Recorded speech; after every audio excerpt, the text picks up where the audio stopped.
What's going on, you guys? So, you won't believe this.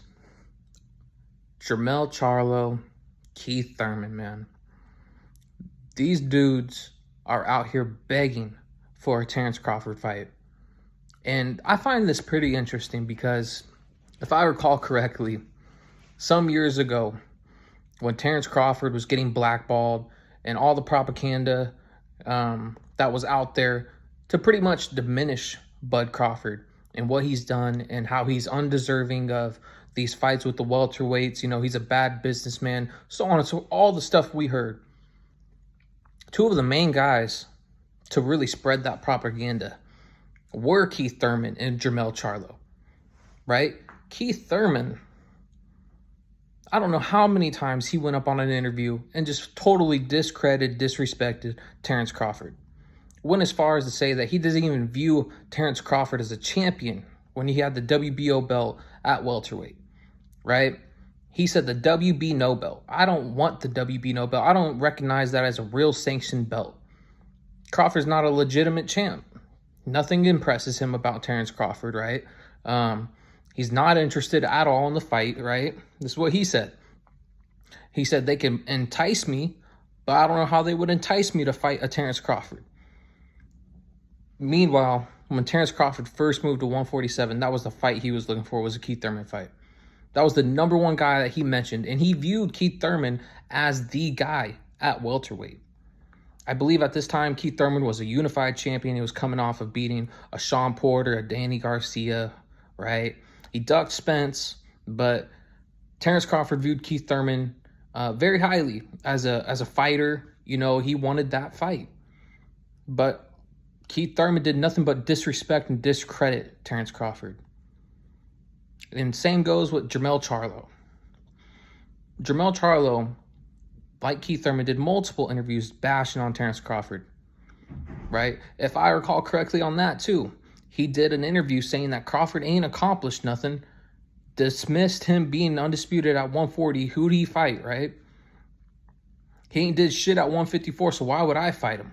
You're talking about a guy that was 135, 140, and blah, blah, blah, and, you know, all the things he said during that interview. And he said, I'm busy. I should just be the shot caller. I ain't going to fight Terence Crawford. Why don't he fight Earl Spence and just take that 70-30 or 60-40 and just be humble?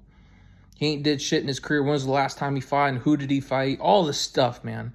And this is the type of stuff we heard for years. And as a boxing fan, it's very frustrating to see those things happen, you know, at the time they were happening.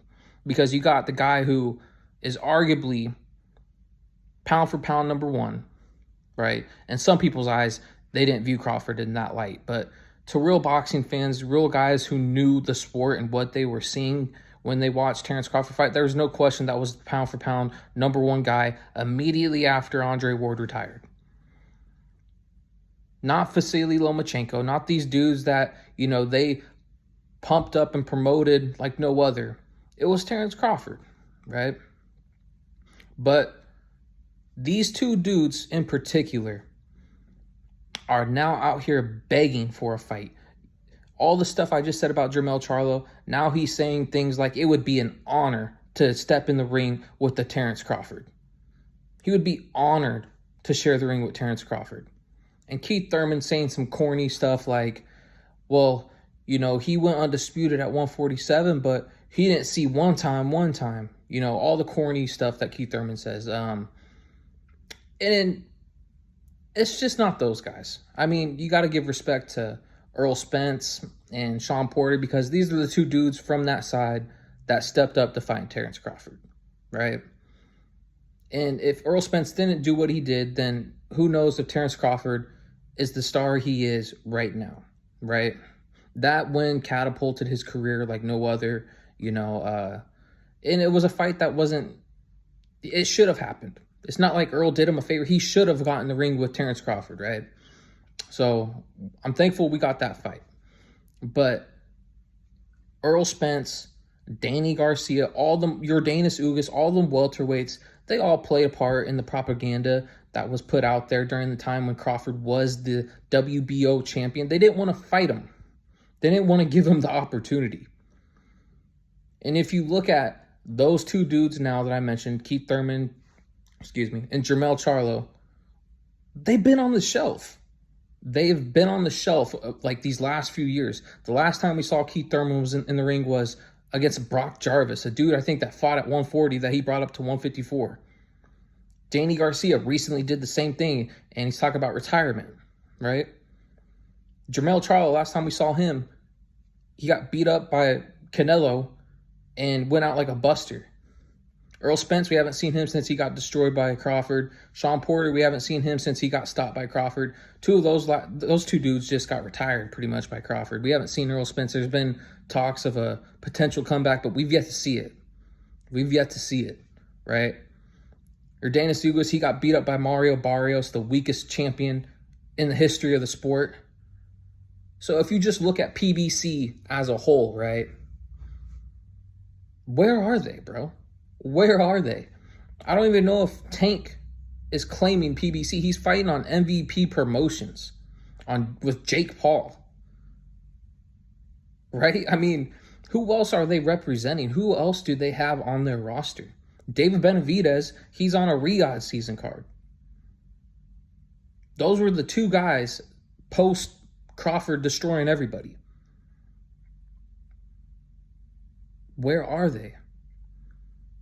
Danny Garcia didn't want to fight with Terence Crawford. Yordenis Ugas didn't want to fight with Terence Crawford. All these PBC boys, they are either forgotten about ready to retire, if not retired. And you see Terence Crawford rose above all of it, and he's sitting at the top of the sport, the face of boxing. He beat the man. It's just funny how the tables have turned, and I'm honestly happy about it because as a boxing fan, seeing how they played Bud Crawford and all the things that they did to blackball him and keep him out, yet he rose above all of it. And that's an inspiration, I believe, to other fighters that are, in the same circumstances, right? There's been countless numbers of fighters throughout the course of years, that were blackballed, I wouldn't say maybe to the level of a Terence Crawford, but there were guys that didn't get those opportunities. And when they did, time had caught up to them, or they either were exposed or something. Things didn't maybe go their way. Look at Demetrius Andrade. He followed Canelo from 154 all the way to 168. And the time he gets into the ring with David Benavidez, he gets destroyed. That was a guy who should have gotten an opportunity, right? So not everybody capitalizes on the opportunities. Terence Crawford happened to, So it's good to see that, but it's also kind of like you laugh at these guys now. PBC, man, prevent Bud Crawford. That's really what their agenda was. That's what they were about. Prevent Bud Crawford from becoming what he was supposed to become. Block him from getting the fights that he wanted, that would have catapulted his career to where he's at now. We're seeing Crawford at the tail end of his career coming off of 3 great wins. I mean, a lot of people maybe don't view Madrimov as, that guy, but Madrimov was a legit mean contender. He was champion for a reason, right? So all in all, you got to give respect to Bud Crawford. And you kind of have to laugh at some of these guys now that have their hands out begging for a fight with Terence Crawford, And if you're Terence Crawford, what do you do, man? Do you give these guys an opportunity, to step in the ring with you?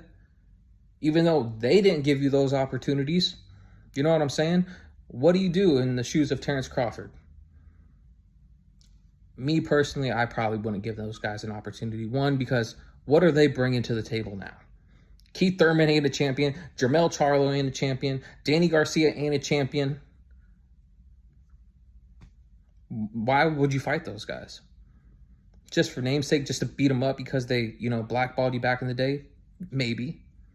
But I don't know, man. It's just funny to see how the tables have turned.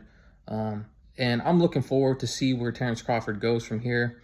We're hearing talks of a potential Janabek, possible undisputed if Janabek's able to capture all these belts. I'm not sure if Crawford's going to go and fight Adames or what the plan is per se, but that was, that's a guy that there's potential, there's going to be hardware on the line. He's getting all the belts, So that just adds on to the legacy of a Terence Crawford. So to me, you don't necessarily need to do that. Terence Crawford could retire right now, and he's still arguably the greatest fighter of all time.